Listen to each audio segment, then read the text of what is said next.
What's going on, Craziacs? Welcome back to another game review, and today we are reviewing Game 1 of the Washington Capitals versus Carolina Hurricanes playoff series. Roll the intro.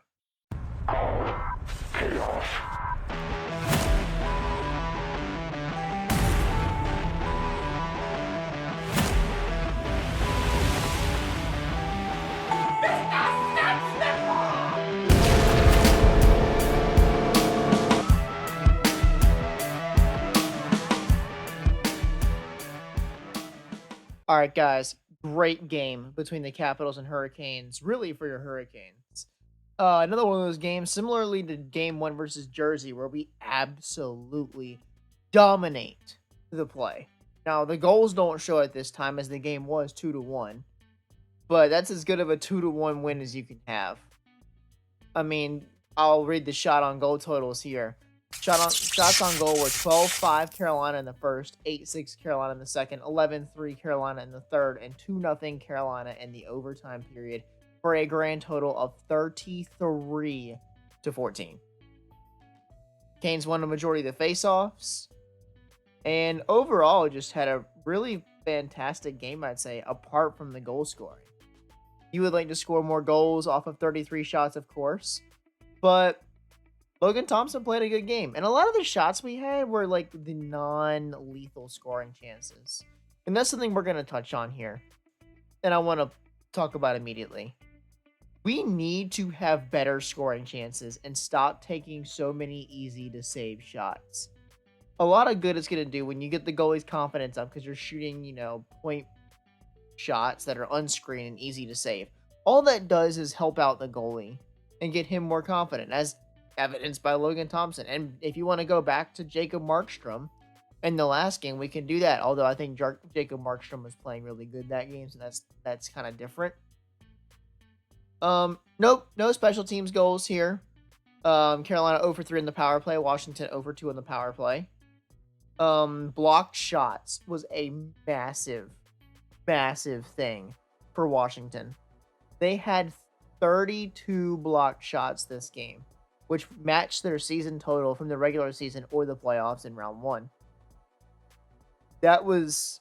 So in addition to the 33 shots that Carolina put on, another 32 of them were blocked by Capitals defenders before they got to Logan Thompson. Just crazy offensive output from the Canes. Alexi Protas scored the first goal in the second period off of a really rough play by Gostisbehere at the attacking blue line. Lost it 2-on-1 the other way. Sean Walker did his best to stop the 2-on-1 that really was kind of behind him. And then just a loose goal from Freddie. Really good placement from Alexi Protas there under the blocker arm but above the pad. Really couldn't have done much about that. And then it would stay that way in the second period, and the third period roll around, and finally, off a turnover from Kokaniemi to Stankoven for a snapshot, like 5 feet in front of the net, scored it, finally got us back in it. And you kind of had a feeling that with that goal there, the Canes would bring it home, right? Of course, game would go to overtime. The Canes did have 2 minutes at the end of the third period to score the game-winning goal, and it went to overtime. And our road overtime woes look to continue, but not this time. As the unlikeliest of heroes, Jaccobslavin scored your game winner 3 minutes into overtime. Not going to double this time, just 3 minutes. That's all it took, 3 minutes. So speaking of which, I'm going to pull up the 3 stars of the game. Bam!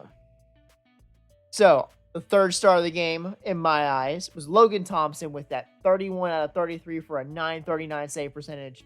Played really good. Not a lot of high-quality shots thrown his way, but a lot of shots, and you have to be in good position to save most of those. Logan Stankoven, second star of the game. Really low-res picture there. My apologies. But the game-tying goal that really gave Carolina the belief and the momentum that they could win this game.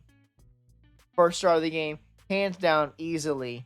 Didn't even know he scored the goal until Stahl walked over, or skated over there celebrating to him. But Jaccobslavin, for all-around defensively great play, as always. And an overtime goal. Which, who would have thought? Who would have thought that Jaccobslavin would get his first career NHL overtime playoff goal the same year that Alex Ovechkin would get his first career overtime playoff goal. Crazy stuff there, guys. Love to see it from Slavo. More goals from defensemen this series already, which really helped us out in game one or series one. Maybe this can help us win the second series. And now that we've won a road game, as long as the Canes can take care of business at home, they should win the series. So we got one more game in Washington for game 2. Then the series will shift back to Carolina. Would love to see a similar game to this. Maybe a couple more goals. You'd like to see the power play connect a little bit better. But other than that, I mean, you thoroughly outplayed Washington that game. That looked like a game that would have been played at home in the regular season, which is what you love to see from the boys here. So hopefully this will continue. Thank you guys so much for watching. Make sure to stay tuned for game 2. Giveaway for the best reaction of the game. We already had our game 1 winner. There was only one submission. So make sure if you guys are watching this, get a reaction to something in game 2 and submit it to the Instagram or the email. Thank you guys so much for watching again. Make sure to like and comment down below. And as always, stay crazy, guys. Peace out.